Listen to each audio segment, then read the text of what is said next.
On February 1st, hookedj Productions set out on an expedition to Houston, Texas for Glory 63. This is our story. Bum bum bum bum bum bum bum. Don't do that? Don't do that. Okay. It's fine.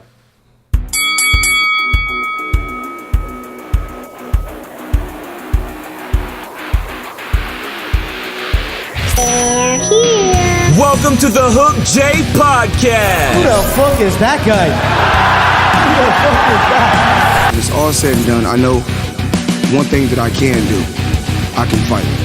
I can give it, and I can take it. You should have left me over on that other game that I'm from, that more ruthless game where we bounce heads off the canvas and drill them into the floor. You should have left me where I was. The show starts now.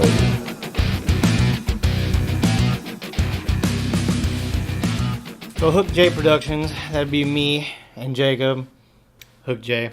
We set out from Dallas to Houston, gonna go watch Glory 63. Promised to be a nice event, a good event, lots of kickboxing action. Boy, were we not surprised by the action, but we were surprised on the way there.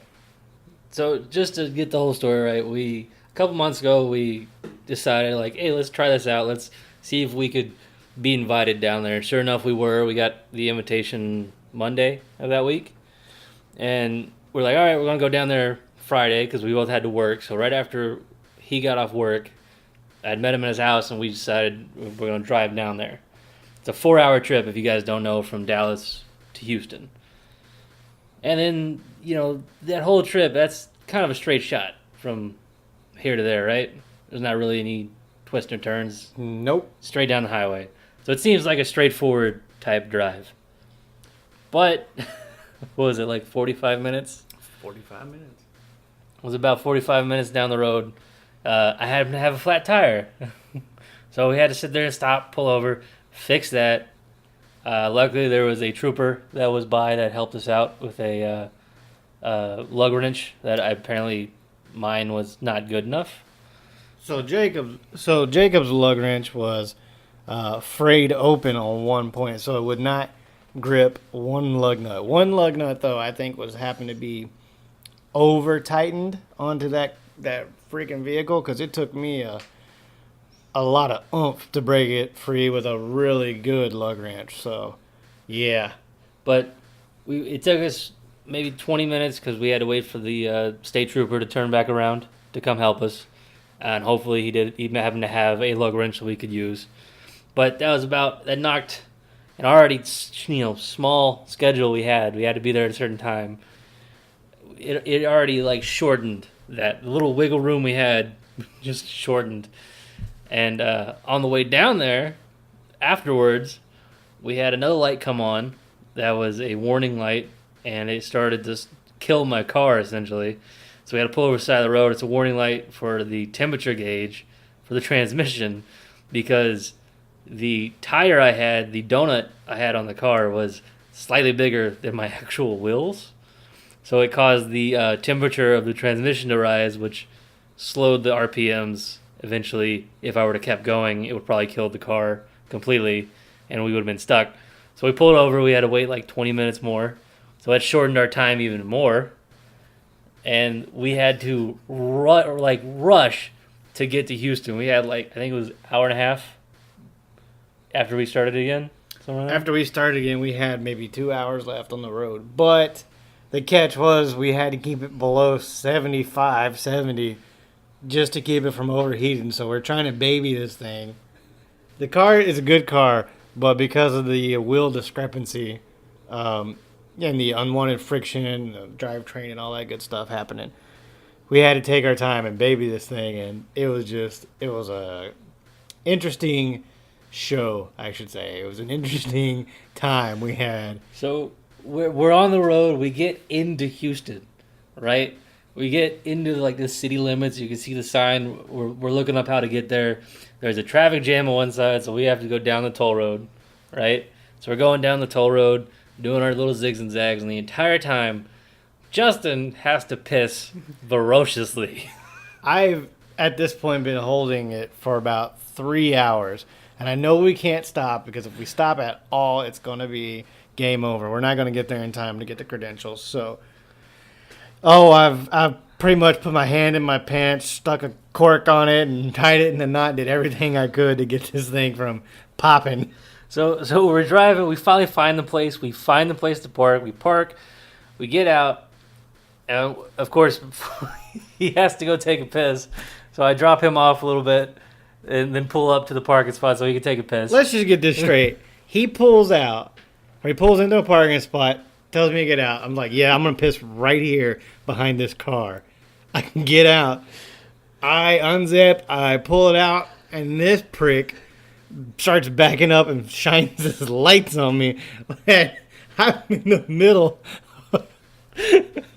Well, I'm in the middle of the parking spot. I'm not even off to the side yet. So I'm trying to walk over to this darker spot to let a little bit of this liquid out of my body. Okay, well, he's focused on that. In the spotlight. He's focused on that. When I pulled up there, I didn't see the reserved sign on it. So it was a reserved parking spot. So I was like, all right, I got to move this. And I didn't know what he was doing when he hopped out first. So I figured he was going to take a piss, but I didn't think he was going to do it like right in front of the car. So he hops out, starts taking a piss. I start backing out, and I turn my lights on because I thought he said, turn your lights off or on. He said turn them off, actually, right? So I already turned them on, and I backed out and moved. And as I'm backing out and moving, all I see is this little, like, I don't know, heartbeat thing on the side of the wall there. The piss. Because you're wobbling over to the other dark car. Spot, yeah. I'm trying to get to a darker spot so anybody driving by has less of an easy time spotting me. So we finally park the car. I grab everything, and we're running to the arena. And the arena was like a giant circle, right? Yeah, it's just a giant circle. It's just a giant circle, and we get in there, and of course, it's like a quarter of a way through the circle is where you have to be. So we get there, and I looked at the clock, and it was like 7:58. Right? Yeah, we literally got to the line to get our media credentials at 8 o'clock. Yeah, the cutoff time was 8 o'clock. We got there with like 2 minutes to spare, right? And I had forgot my wallet, so I thought that was going to be a big thing. But she was like, you're cool, don't worry about it. So we finally get it. We get our bands, we get our tickets and everything, and we go in. And we were pretty close to the arena, or to the right. We were behind the white corner, I believe it was, and we were 2 rows back. Yeah. We were in the splash zone. It was fun. We got very, very good seats. We got there. It was right before the actual main card started, right? Mm-hmm. It was right after or right before, rather, the, how do you say that? Which one? Sugden? Sugden. The Sugden fight. Sugden and Taranaki. It was right after it. No, we got there. They were just starting. They were walking up. Oh, so yeah, we got there. They were just starting, and then that's basically where our night started, from the fight just before the main event, because that was just before everything went down. Mm-hmm. So besides that mad dash to get there and the troubles we had, it was pretty fun actually being at the event.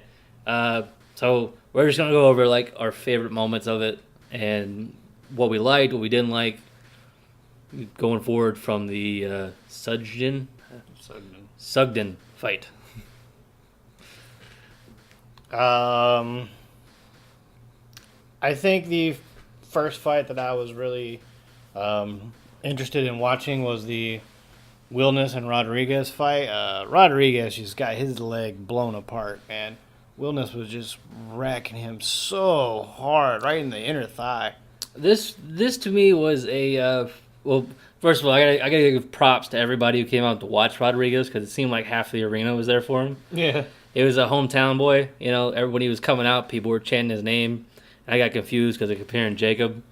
And I was like, who the hell's yeah, Jacob Rodriguez. Yeah, but it was pretty fun to watch, and it came down to more of an experience fight because Wilness is a former champ, I believe, and you could tell after he got his groove going in there, he was kind of, figuring Rodriguez out. It was pretty much over from there. Yeah, his experience showed and his patience showed in fighting Rodriguez. I think Rodriguez may have been a little gung-ho, and like what really what really led to him losing was he just ate so many shots instead of checking or, trying to get away from him. He circled into the power a lot. So Yeah, and he didn't really switch stance that no, much he after could have switched stance at any time and went through 3 full rounds. So he kept getting pelted in the lead leg there, pretty hard. But he basically refused to switch stance, and you could really see towards the end of the fight, especially because he had welts on the outside, the inside. Eventually, an inside kick did him in, but that outside of his thigh was pretty rough. at 15 seconds into the third round, Will Nielsen was just like, yeah, I'm going to hit that spot one more time. Boom! And he let him have it. Well, if you and watch- Rodriguez just buckled. He's like, yep, nope, I'm done. If you watch the replay, because I've watched it recently, he hits the same spot. There's no movement upward or downward. It's the same spot on the inside of the thigh, and it definitely did the work that it was supposed to. Basically he just threw everything he had in this front kick, and it sounded bad. It sounded like somebody was hitting a slab of steak with a tenderizer, man. It was pretty bad. Yeah. It was fun to watch though. That sounds bad. It was fun to watch people get hurt, but I mean, that's what everyone does when they watch combat That's sports. combat sports, man. It's all right. That was an impressive fight, followed by another one. This was a featherweight bout between Tin Pao and Richardson. I was thoroughly impressed with this one. Were you? Yeah, I was really impressed by both of them, actually. Tin Pao was the winner. He was a clear winner, too, from the get-go. Richardson is a really stocky guy, and he took a clean shot that put him down. And the one thing I want to say about Richardson is he doesn't move his head. From what I noticed, he was a little stiff in his shoulders, and his head stayed on his center line. He just wasn't moving his head enough, which Tin Pao, definitely showed him. Got to move your head, man. It was from the get-go, because I don't know too much about kickboxing.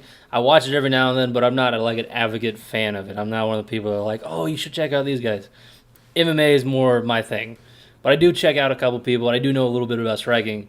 And from the get-go, I can look at it and go, all right, so this guy is mostly power, and this guy's mostly accuracy and speed. Right? That was kind of evident in the fight. Richardson would throw a couple punches, and Tin Pao would always be right there with a 1-2 or a little bit of a combo. Shot or something. He was very much in, out, and then clinch. Right? Yeah, he wasn't hitting him. Or Tin Pao wasn't throwing everything he had into him. Although he was hitting him hard, man. Being that close, you can hear it. It's a big difference. He was hitting him hard, but he was hitting him clean and square, and they were accurate as hell. Very accurate. Very accurate, very clean. Very accurate, very clean. I mean, he couldn't have did a better job in the fight unless he finished. Yeah, if he Because had, it went to decision, right? yeah, it was 30-26 Yeah. for Tin Pao. Yeah, so it was a unanimous, this guy obviously won the fight. But it was fun to watch. I liked watching that one. That was a highlight of the night for sure. Oh yeah, watching Richardson take that, and you could see it as soon as he gets hit, his whole body just kind of froze up, and he fell over. And when he gets up, you can tell he's obviously pissed off that he got knocked down. And they continue on, but just being that close and watching it happen, he's like, oh, dude. Yeah, it was definitely a one-sided fight, especially after the second round, in my opinion. Because even Richardson, I think, knew that he was losing in there, because you can see it on his face after the bell rang. He was like, yeah, I'm probably not going to get this one, man. So we're going to skip a couple fights because they were okay. There wasn't anything that was jaw-dropping, oh my God, you have to see this. But the highlight of the entire night actually was the co-main event, in my opinion. Would you agree? Yeah, the co-main event was a lot better than most of the other fights before that. I mean, some of them were pretty good, but the co-main event really kind of stole the show, especially from the main event. Yeah, I agree with that. It's kind of a bummer going from this fight to the championship fight that happened afterwards. It seemed like there was a high, oh my God, this is a great fight, to all right, this is a little technical fight. So it was kind of really excited to it's all right. Yeah. Well, that would be Boyd versus Jones. So Jones was the clearly less experienced fighter at the time, but he's very accurate. And the man was very patient for somebody being young. He was very impressive to watch. He was composed. He took his time. He landed hard shots. He did counters, man. He did everything he could, and he did it almost perfectly. He did almost everything he could perfectly. So Yeah, it was really interesting seeing him come out the way he did. He was a little aggressive in the very beginning, and I think that really took a toll on Boyd. Boyd's more of an experienced fighter. I think he might have been a former champ at one point. But with Jones' pressure, especially in the very beginning, and how he wanted to be there, he was hungry. He was able to throw a lot of shots real quick, very accurate, very heavy, a lot of body shots too. yeah, Jones was just throwing them kicks to the midsection. They were hard and they were landing almost every time. So Boyd did have a couple good shots in there. I thought he was really impressive when he went through the body and uppercut like a Tyson combo. when he got in the pocket. Yeah, I think that was really impressive, but it just wasn't enough to actually get the victory at the end because Jones, with that pressure and especially with his accuracy of tag, and then Boyd would come in for the clinch, which I think that kind of hurt him in the long run. Boyd would get hurt and then come with a clinch, and you can't land too many shots if you're holding somebody. Yeah, this isn't MMA. It's kickboxing. They're gonna break you up anyways in Well, a few like, seconds. you get 5 seconds if you go into a clinch like that, but it wasn't like a Muay Thai clinch. It was like, oh, I'm just gonna grab your shoulders, slow dance here for a minute. Listen to some Lifehouse. Yeah, you get it. The main event was all right. It was highly technical. That was the next fight on the card, the last fight on the card. I mean, if you want to say technical is tag clinch like Klitschko, yeah. I mean, It's a technique. It's a valid technique, sir. no, I didn't say it wasn't a technique. I just said it was boring to watch. But man. it was very one-sided. Very one-sided. The champ retained, and the challenger who... Go ahead. What's the champ's name? I'm not going to even attempt to say that guy's name. Say the first 5 letters. The first 5 letters? Yeah. Petchp. Petch. Just say Petch. Petch. You Yeah. can say Petch. Well, that's what they were calling him, right? They didn't Yep. want to say the whole name. So Petch, the champion, ended up retaining because Adam Kutch, Adam Chuck. Adam, we'll call him Adam. Adam, the number 1 seed challenger of the featherweight division in Glory, he just wasn't able to really do anything. He would get a couple hits in, but Petch was there. He'd tag him back, and then I guess they were kind of afraid to just go full out because they'd hit everybody. Both men would tag, and then clinch. Yeah, I mean, it was at one point I was like, all right, well, we could probably just leave early. Yeah, like if we know the wanted outcome to. of this. We kind of know what's going to happen here, man. So, I mean, I wasn't. Oh man, I don't. If you're going to fight, man, fight. If you're going to clinch. This is why I like MMA. If you're going to clinch, at least you get time to work and do stuff. But these guys would clinch, and the ref would just instantly break them up. So, man. This was a very technical bout, I guess you could say. We can go with that because I'm pretty sure that's what the people on Glory or Kickboxing Tonight, whatever show you want to watch, is going to say. But this wasn't a brawl. This wasn't an exciting fight. It was very much like, I want to stay there. I want to throw a couple jabs at you. Maybe a leg kick or so. Probably not going to hit, but tag, grab. And then we'll wait for the ref to come in and break us up. It wasn't a very exciting one. Apparently they both had fights with each other before that were pretty exciting. The last fight prior to this, Adam won. That's what it was saying on the review. But it is what it is. It was a very iffy fight, to say the least. Champ did retain. I think this was his first title defense. So, but overall, I did like the whole event. The event was fun, and it was kind of a relief getting down there and getting to the thing. Yeah, especially after you've held it for 3.5, 4 hours, and you finally let that liquid out of your body. I tell you one thing, man, I was hurting the next day. Good Lord, my body was like, well, this is what you get. So at that point, we had both been up for quite some time, right? Both worked full shifts. Yeah, we both were. See, the night before I had got up at 4 o'clock, so I can go to work. You were up at 5. Probably 5? Yep. So he's up at 5. We finally get done with the event, we started driving home. I pulled over at one point, after we got something to eat, we kept driving. But I pulled over at like 22 hours of staying awake, and I was like, dude, you gotta drive the rest of the way, because I was nodding off as I was driving. So we get to a point where they close down the highway, and we have to go to this like 30-minute diversion, which is like the service road, but it goes through BFE over here off to the side. So we got to get away from the highway. So I was like, all right, I'm going to use this minute, take a quick nap. I took a nice 30-minute nap. That was about it. Jacob got about 10 minutes on the road. I could feel him picking up speed, and all I heard was that, those ruts on the side of the road that make that noise when you cross them? All I heard was, whoop. I was like, okay. I sat up. I was like, all right.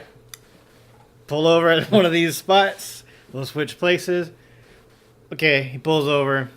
I go inside, use the bathroom real quick because I know I'm about to take about a 2-hour drive. 2.5, 3 hour maybe.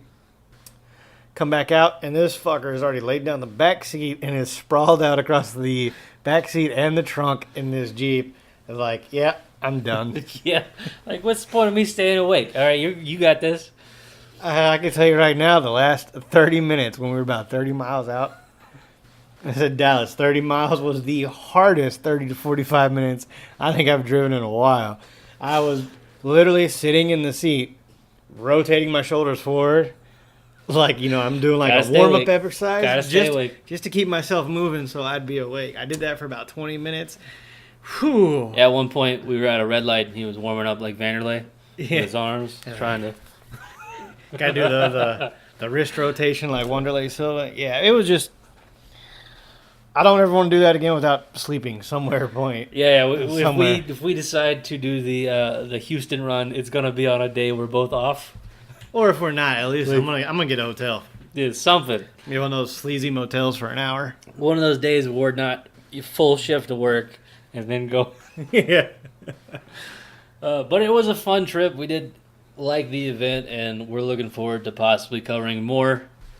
You got anything? Thank you, Glory, for allowing us to come out and cover your event. We had a great time. Thank you. Follow us at hookedjp and at hookedjustin. Thank you for listening to the Hook J Podcast. Hope you enjoyed today's show. See you next episode. Sometimes you've got to do what's right for you and not do what's right for everybody else.